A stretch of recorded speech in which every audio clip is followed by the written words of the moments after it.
Ladies and gentlemen, please join me in welcoming the Lieutenant Governor of New York State, the Honorable Kathy Hochul.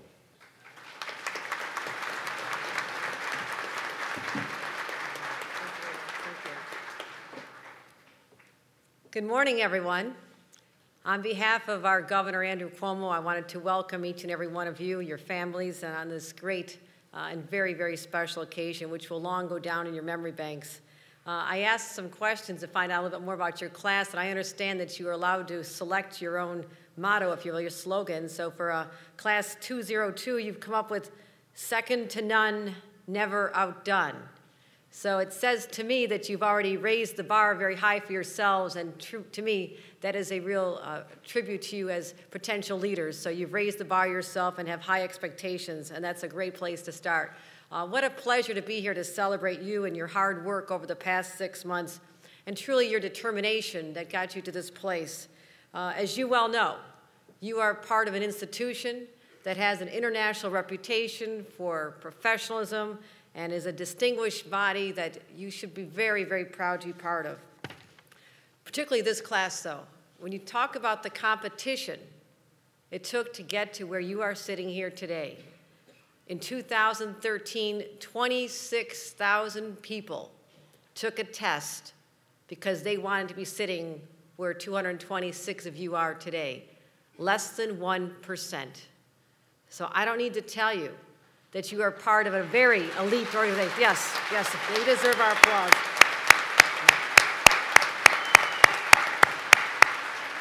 So you are deemed to be the most qualified, the most knowledgeable, and the most committed to public servants. And so I am so proud to be able to greet you at the very first opportunity I've had to preside over a graduation like this. So I speak on behalf of our governor and 19 million New Yorkers who say we thank you for the commitments you've made, the sacrifices you've made already. And I had the opportunity to hear a little bit about what that's all about. 2 days ago, I was in a car for what should have been a 4-hour drive. It took us 6 hours to go across the New York State through a little bit of weather, as you might have noticed. And I had the opportunity to sit there with two of your fellow troopers. And during that time, a lot of time to chit-chat, I kind of interrogated them. What was it really like to go through the academy? And the sense I got from them in asking the questions I had, I heard about the tough separation from your family. You wanted to be here, but there was a family of moms and dads and siblings and husbands and wives and children who had to say goodbye to you every Sunday. And that went on for 6 months. But you were so committed, and your families were so committed to seeing you realize this dream that you made it work. And that is something that I think everyone in the state of New York should realize. And I want to take a second to applaud the families who worked to get you where you are here today.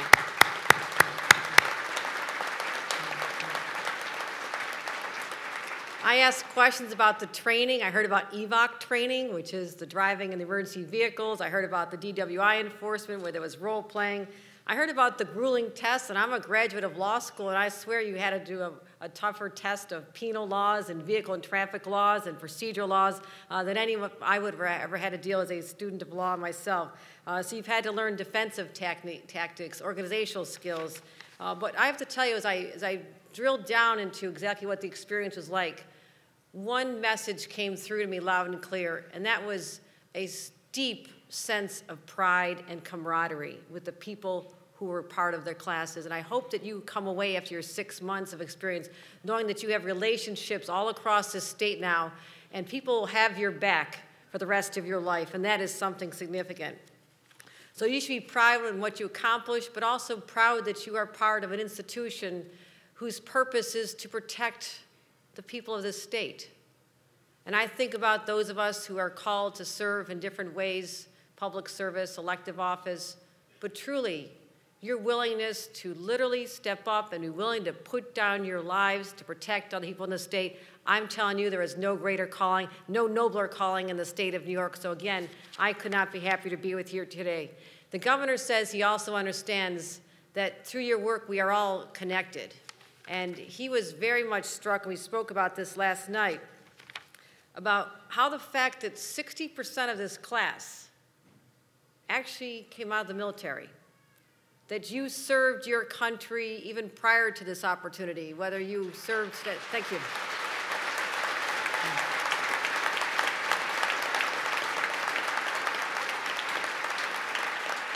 You may have been stateside, you may have been in Europe, you may have been in Iraq, you actually may have even been in Afghanistan, where our governor came back from a few months ago. And as a member of the House of Representatives Armed Services Committee, I traveled to Afghanistan, and I spent time on 5 bases and had a chance to experience, only with a glimpse, though, of what life was like over there and the sacrifices that people made. So those of you who came out of the military, I say thank you from a grateful nation.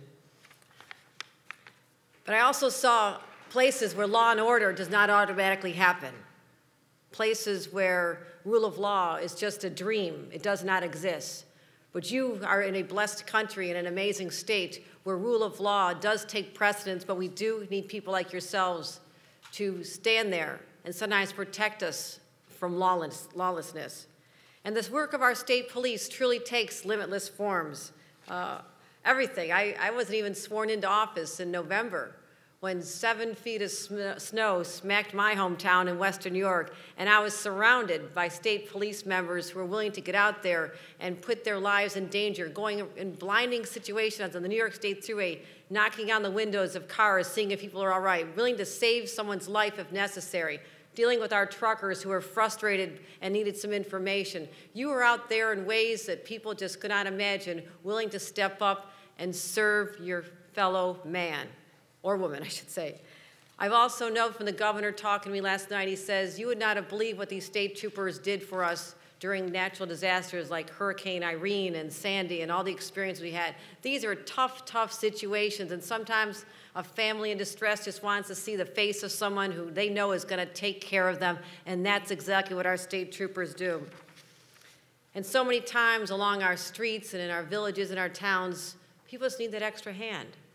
And they want to know that whether they're a mom who's stuck somewhere, who's got little kids that are crying for help, that when a car pulls up, when your vehicle pulls up, you are a lifesaver to people. You've given them a lifeline of hope. So I want to say, whether you're a veteran of the military, or you came out of your local police department, or you're a graduate of college, you all come from different walks of life. Whether you came from Potsdam or Buffalo or Myra, every corner of this great state, the undeniable fact is that in your heart of hearts, you believe in service to others, and that is why you went through what you did, and that is why you're sitting here today. You are brave, you are selfless, you possess a sense of being other than yourself. It's not about you, it's about serving others and making a difference in the lives of others. Recruit Trooper Robert Burke, who sang the national anthem a few moments ago, is from Greece, New York, an area I was proud to represent in Congress over in Monroe County. He, like many, graduated from a state school, SUNY Oswego, and he joined the Army's 10th Mountain Division at Fort Drum. He's a New Yorker through and through. But many of you may not know that 8 years ago, he was serving in Iraq as a first lieutenant. He was on a night raid when gunmen opened fire. He was shot in the thigh, the groin, the torso, the neck, and in his face. He endured life-threatening injuries. He went through multiple surgeries, months of recovery, but he did not give up. And he did not take that opportunity to come back home into the security of his home. He signed up for another tour of duty, and he served us again. And in 2010, he completed that tour of duty, this time in Afghanistan. He came home and joined the National Guard. He's the recipient of a Purple Heart and 2 Bronze Stars. What a credit he is to know that he is part of this institution.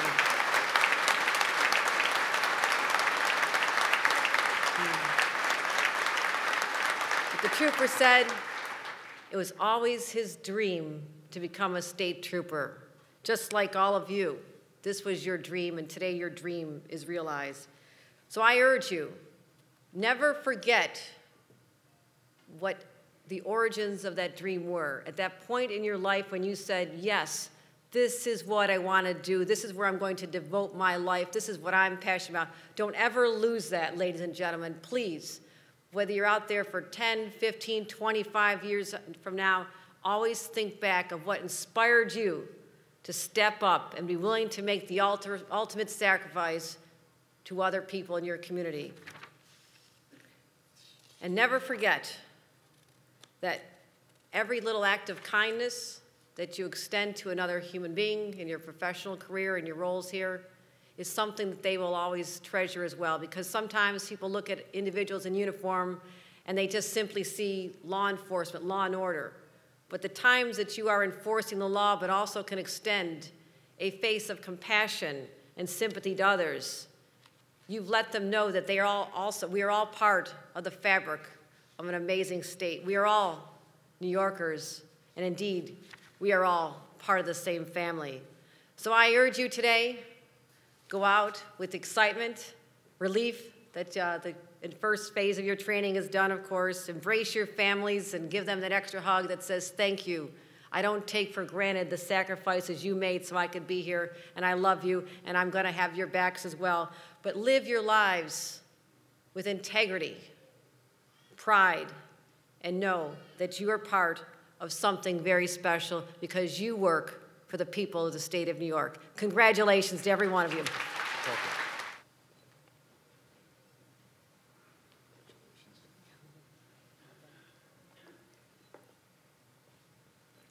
Joseph A. Calleja, Bronx.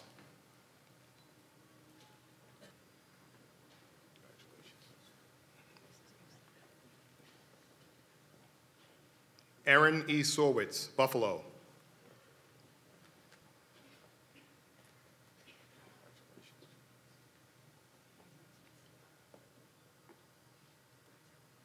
Dominic T. Cato, Rochester.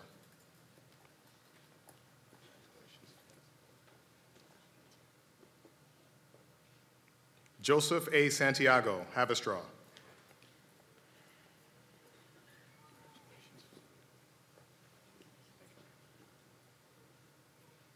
Sotiris P. Kaladukas, Huntington Station.